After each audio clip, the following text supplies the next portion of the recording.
आपण मैंने देखुथिबे किछि दिन हला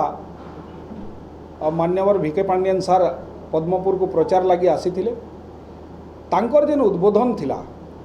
बहुत मर्मस्पर्शी, बहुत डीपली से जाइकरी बहुत सुंदर भावे से ये अंचल रो असुविधा सुविधा के से काण करा जाय जे मान्यवर मुख्यमंत्री अंचल लगी काण करिछन से जिनिस के से उपस्थापन करिथिले। किंतु दुर्भाग्यर कथा कांग्रेस दलर नेता सत्यभूषण साहू, भारतीय जनता पार्टी नेता प्रदीप पुरोहित आ विरोधी दलर अन्यान्य नेता माने समालोचना करुछन, जेनटा कि गोटे दुर्भाग्यर कथा है। जहाँ भी इठाने भिके पांडियन सार कहीकरी गले निश्चित भाव में सेटा संपूर्ण भाव सत कथा है। से कही जे इठाने सबु प्रकार काम हेइछे आ जेनटा कि 1 कोटी टंका पर्यंत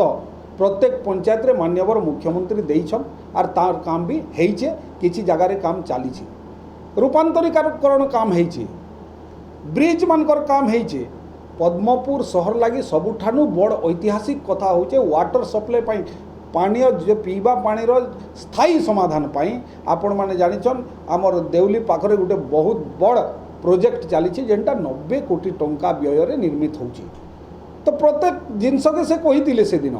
किंतु विरोधी दलर नेता माने तांकु समालोचना करुछन। आ समालोचना करबार कारण होचे जे भिके पांडियन सार आसिकरी जेन प्रकार तांकर वक्तव्य रखले आर जे ई अंचल रो जेन सत्यासत्य के से वर्णना कले सेतिरे से माने हतोत्साहित हो जाइछन। से मानकर देखिछन जे इठा ये अंचल रे आ कोनोसी प्रकार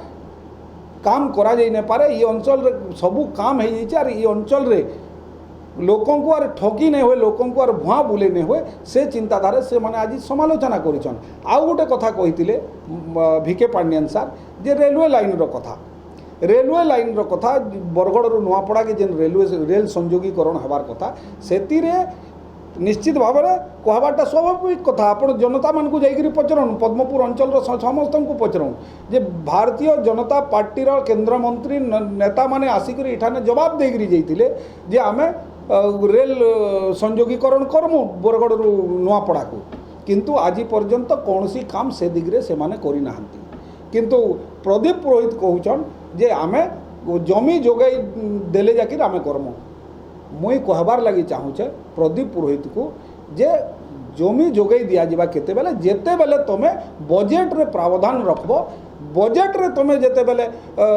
बरगड़ रु नुआपड़ा रेल संयोगीकरण लगी बजेट रे व्यवस्था करबो सेते बेले जमी जोगाई दिया जिबा।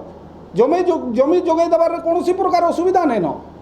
जमी निश्चित भाव में जोगाई दि जावा। किंतु पहला कथा होचे जे तमे बजेट रो व्यवस्था करो, बजेट रे प्रावधान रख, तापर निश्चित भाव में जमी जोगाई दि जावा, रेल संयोगीकरण करबो।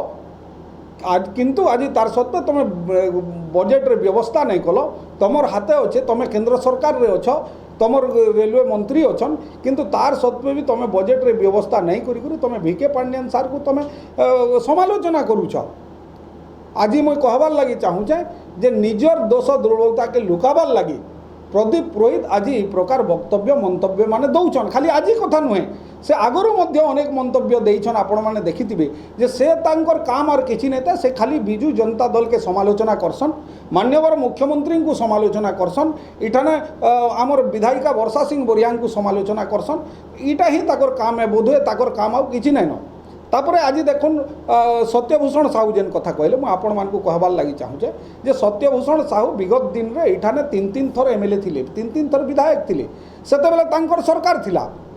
के से चाहिथिले ये अंचल लगी अनेक गुड़े भल काम कर दे पारिथिले, अनेक गुड़े बड़ बड़ काम कर दे पारिथिले, अनेक टंका ये अंचल के आनी पारिथिले। किंतु दुर्भाग्यर कथा टंकाटे भी से ये अंचल के आनी नहीं पारले, जेनटा कि आज से लोगों को कही नहीं पारबार जे मोर समय रे ही काम होइछे, मोर समय रे एते टंका ये अंचल के आसीछे। से पहला कहून तांकर 15 वर्षर हिसाब दउन से जे ये अंचल लगी से काण करिछन 15 वर्ष रे। मैं आपण मान को कही देवार लगी चाहूचे जे जेते बेले गत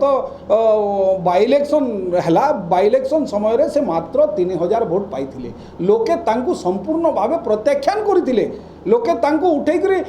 फोपाड़ी देइथिले बंगोपसागर को। किंतु आज से जो प्रकार कथा कहउचंती भिके पांडियन सार को विरुद्ध रे निश्चित भाव में एटा निंदनीय कथा। आईटा आम पद्मपुर विजु जनता दल तरफ निंदा करुचु आ निश्चित भाव में लोकंकु भुआ बुलाबार कथा छाड़ू से कहतु जे केते काम से ये अंचल करिछन आर केते टंका ये अंचल आनिछन आर जेते बेले से कांग्रेस सरकार थिला कांग्रेस रे से मुख्य सचेतक मध्य थिले साधारण पदवी रे नथिले सेते बेले से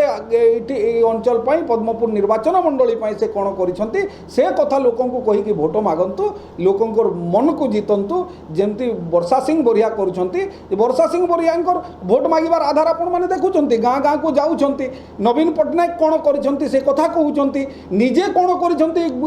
बाई इलेक्शन रो ए पर्यंत से कथा कहउछंती आर लोकंकु भोट माग लोकंकु तो से समालोचना करूनाहांती लोकंकु विरोध करूनाहांती लोकंकु भोट मागिबार से आपण माने देखुछंती जो प्रार्थी 3 जण जाक प्रार्थी अछंती भारतीय जनता पार्टी रो प्रार्थी को देखंतु आ